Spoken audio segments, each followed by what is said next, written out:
I've been sitting here for the past half hour watching cars go by.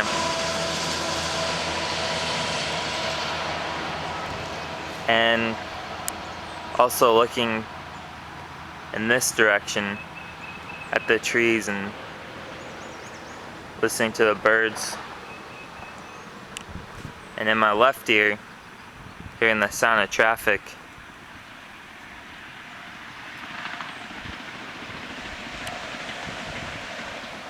On this side, I kind of know what's going on. It's fairly predictable. There's a certain logic to it. You know, this tree here started out as a seed, and seed water in the sun for nutrients and grew up to this big thing. And this happens every time. It's not a whole lot of denial or capacity to feel pain, because trees don't have brains. So a tree can't go crazy, it can't be neurotic, it can't destroy anything.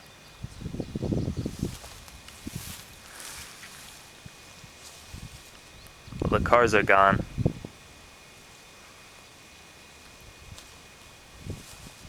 But on this side, watching all the people go by, I really don't know what's going on.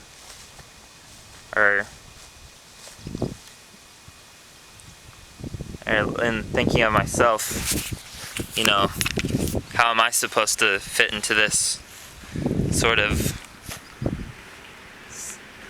I don't know, like,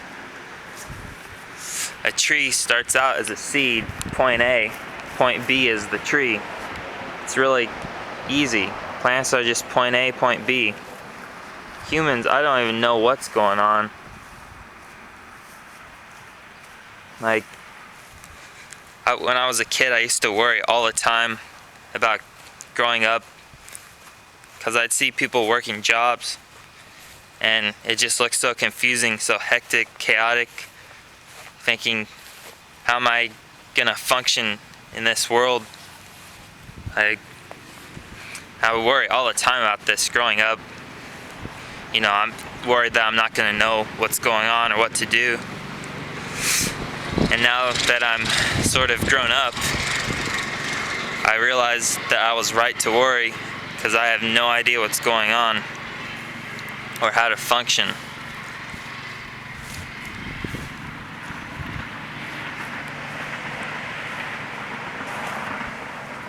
Point A, point B. The thing that's unique about humans is we really don't have point A, point B, point C laid out for us. We sort of make up our meaning, make up our life cycles. Not obviously in a sort of physiological, biological point of view. We do go from point A, point B, you know, start off as a fetus, age of 2, start talking and walking. At 5, we start making a scheme of the world, categorizing everything. Then, you know, puberty, so on and so forth. So from that point of view, we do have a pretty set structural developmental scheme laid out for us. But as far as knowing what to do mentally, being conscious of what to do, everything is learned or made up for us, because we're completely dependent upon our caregivers the moment we were born, and even before that, when we're developing inside mom. But like a loggerhead sea turtle, for instance, this is an example.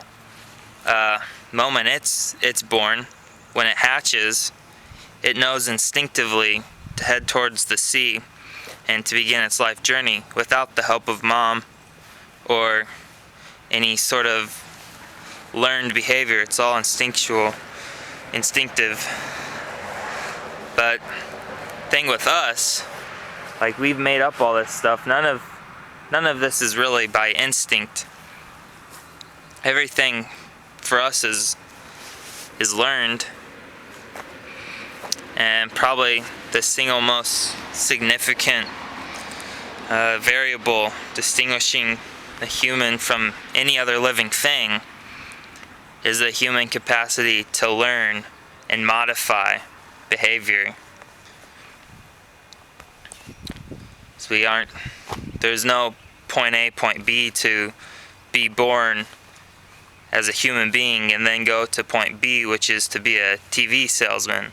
This is completely made up, and I think what we have is point B at the moment, the sort of artificial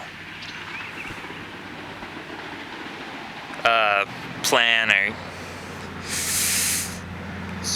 plan for life is potentially fairly destructive, and I think we're seeing the effects of that, and have been, in our current lifestyle of buying and selling things at the rate we do, and seeing the effects it has on each other and the environment is not sustainable.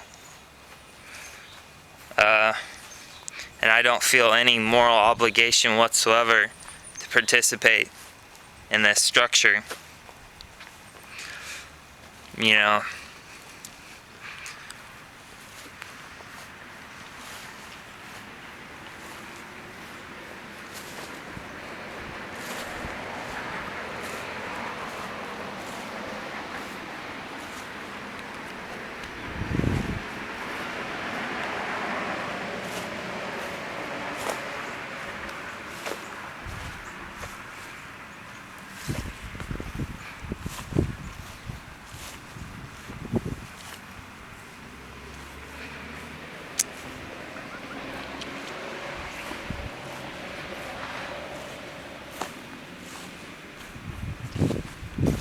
Spacing out.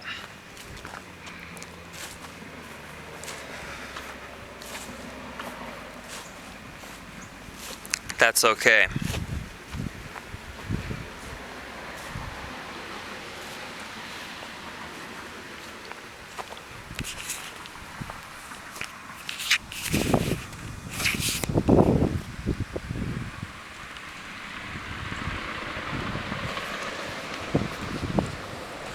When you see a tree, I'm not saying, when I was talking before about humans are more neurotic than plants, I'm not saying that we should be like trees, or that trees are more important or anything like that. But since trees don't have a brain, they can't feel insecure in the sense we do, or self-denial or something like that, which is really, I think, the driving force for our current obsession with buying all this crap. And that's what people have to do to make a living, is a lot of times anyways, is to sell yourself, to sell things. I had an urge, this isn't something I would do, but I have an urge many times whenever I walk into Walmart to go in with duct tape, the big reel of duct tape, and go into the electronics section and just tape up all the TVs, just tile over the screens the layer of duct tape. I know I wouldn't be able to get away with that because Walmart's always busy. And then I'd write on the duct tape, "This is your life." Not just because most people, when they get home from work or school, they're so tired or so stressed from the day of work, they really can't do anything else than flip on the tube and get lost in television sitcoms and shows and this is your life,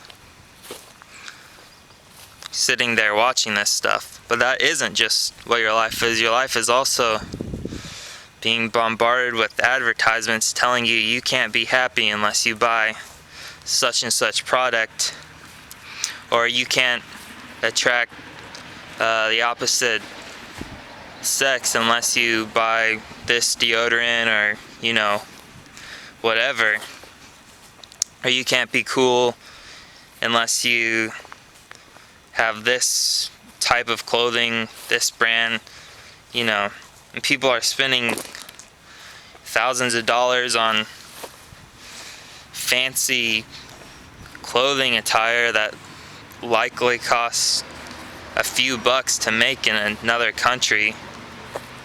It's like, I don't even know how this world works. What's going on? It's crazy.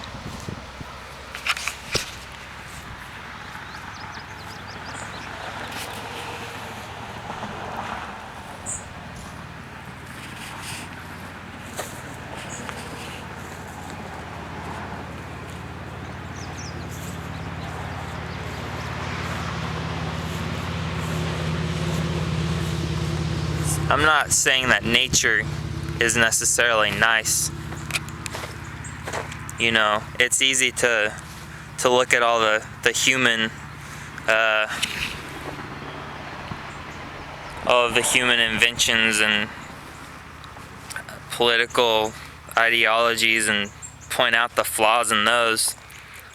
But nature has a very discriminating cycle.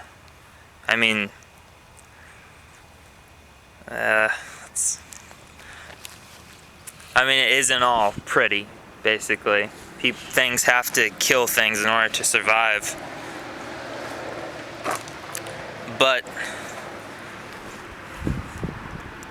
as far as like this sort of moral argument that humans are more moral than animals, or that's what distinguishes us from other living things, I think that's very misleading.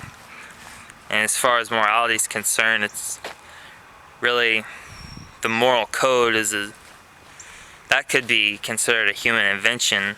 But if we're gonna personify human figures or human abstractions onto non-human living things, in a way we could say that these non-human things are more moral if we're going to judge them according to our moral code, like don't murder, don't rape. Well, insects, a lot of times, not just insects, but I'm just using this as an example, many or most insects, the female pretty much chooses when she wants to copulate, and most species of animals don't unnecessarily kill members of their own species. And we kill members of our own species all the time, and pretty much every other species. So I think we're probably the least moral thing on the earth. Not we, but we have the capacity for the least moral behavior, because we have so much intelligence, so much ability to think of horrible things. On the other side, we also have a lot of ability to do the most good.